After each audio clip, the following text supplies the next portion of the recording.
Buenas noches, ingeniero. Presento la tesis que escogí para el paper discussion, que es el diseño e implementación de detección de sombras y polvo en paneles solares usando redes combinacionales. El problema en general es simple. En las granjas solares o las solar farms, con gran cantidad de paneles fotovoltaicos, ocurren dos problemas. El primero es que la presencia de polvo y de impurezas en los paneles solares genera que no rindan o no tengan un correcto desempeño a la hora de hacer la conversión de energía. Y el segundo es que la energía que convierten es poca, porque aproximadamente el 18 al 20% de la energía que reciben del sol o que absorben del sol lo convierten en energía eléctrica. El resto se disipa como calor hacia el exterior. Aquí podemos ver algunas fotos y en general el problema del polvo, que es el principal y el cual va a tratar esta tesis, es ese.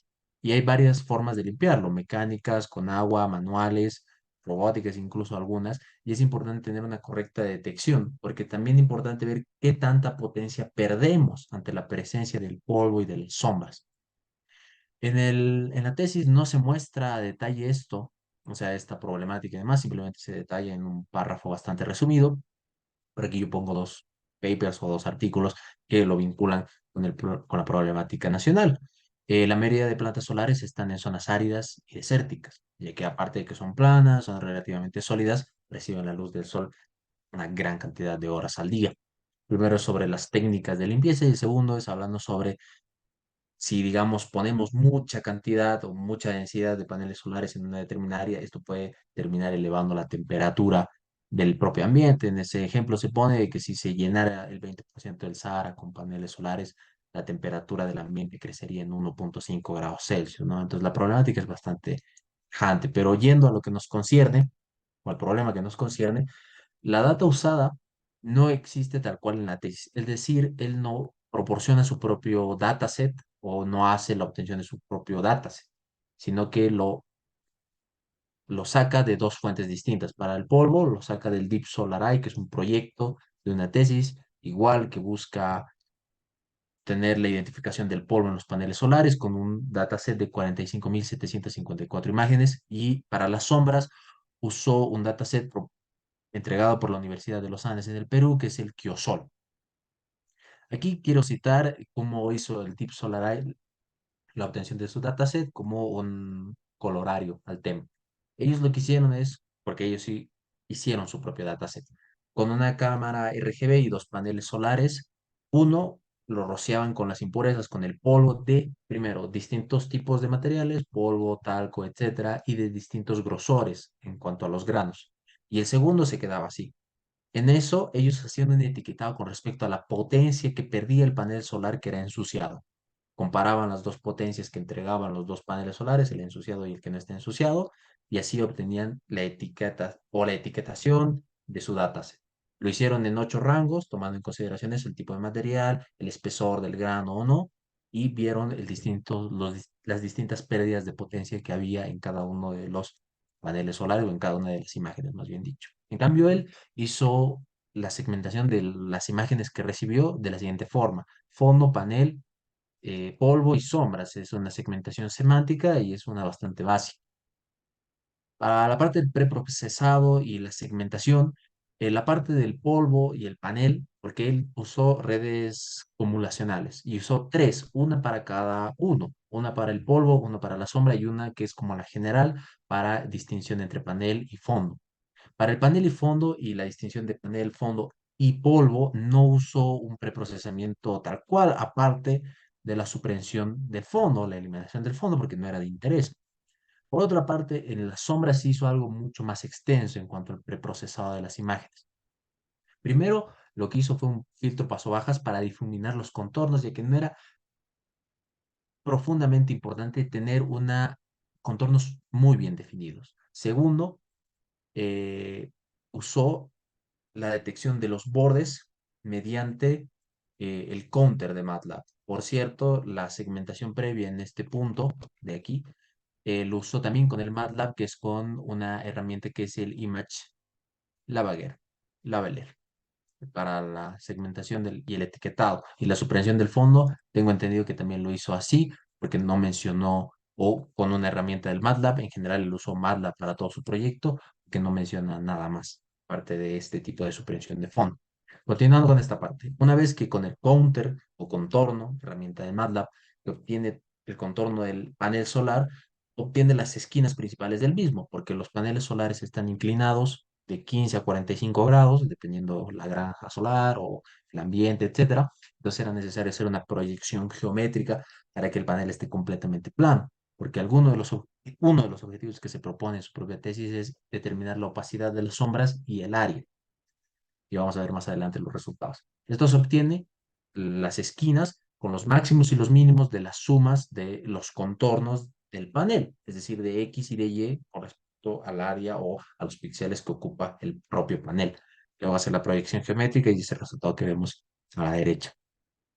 Él usó redes neuronales convolucionales y es un tema un poco avanzado, pero gracias a Internet pude encontrar este video que siento que lo explicaba de una manera muy interesante y divulgativa al fin y al cabo. Pero en general, la razón por la cual él usó una CNN es por la capacidad que tiene para la detección de objetos en imágenes.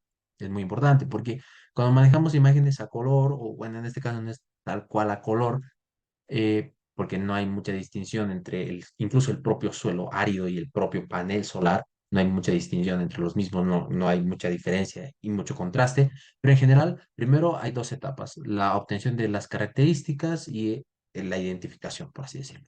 En la extracción de las características usamos filtros, matrices que nos permitan obtener las características de la imagen a través de usar una especie de, como vimos en clases, tomar nuestra matriz de filtrado y pasar por toda la imagen para obtener características, un mapeo de la misma. Luego hacemos un polling para reducir la imagen y reducir la necesidad de cómputo que tengamos que hacer a la hora de entrenar nuestro modelo. Luego hacemos un ReLU, que es eliminar la linealidad de nuestro sistema o de nuestro problema, porque en la mayoría de detección de imágenes o los problemas de visión artificial casi siempre son no lineales, como en este caso, donde hay paneles y donde las manchas pueden estar en distintos lugares y no hay una proporcionalidad entre una u otra.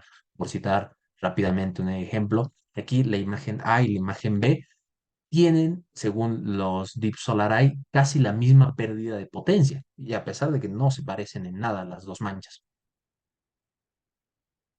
En cuanto a las posibilidades de aplicación, ya las mencioné, Bolivia busca constantemente tener energías renovables en su portafolios energético, como se dice, y eliminar las energías fósiles. Es más, Bolivia es un país verde, eso quiere decir que produce más oxígeno o consume menos CO2 que otros países. Entonces, es muy importante. Las plantas de Oruro y de Uyuni son grandes, producen, por ejemplo, la de Oruro produce 100 megavatios. En cambio, las de Pano son bastante pequeñas, así que yo creo que es un problema sumamente importante porque Oruro es un terreno árido donde hay polvo y donde pueden presentarse esos problemas y en Bolivia es un de conocimiento general de que muchas veces no se llevan los proyectos industriales de la manera más óptima.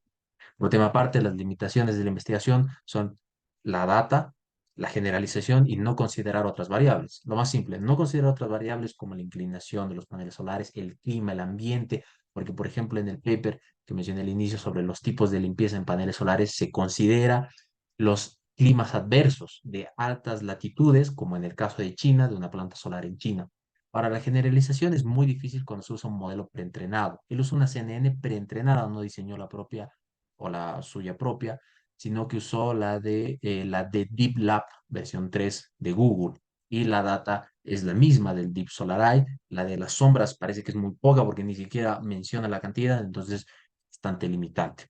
Y finalmente, la relación con la historia de la visión artificial me parece que sin duda el desarrollo de las CNNs, como estas logran hacer una gran explosión en la cantidad de cosas que podemos detectar, la información que podemos obtener de las imágenes, que permiten optimizar este tipo de problemas.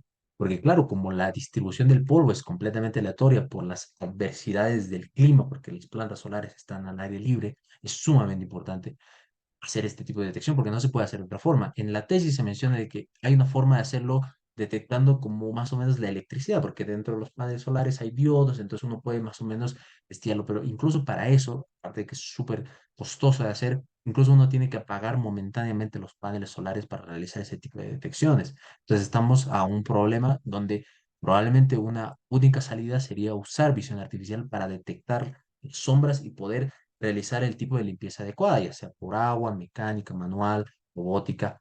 etc. Y con eso terminaría mi presentación. Muchas gracias.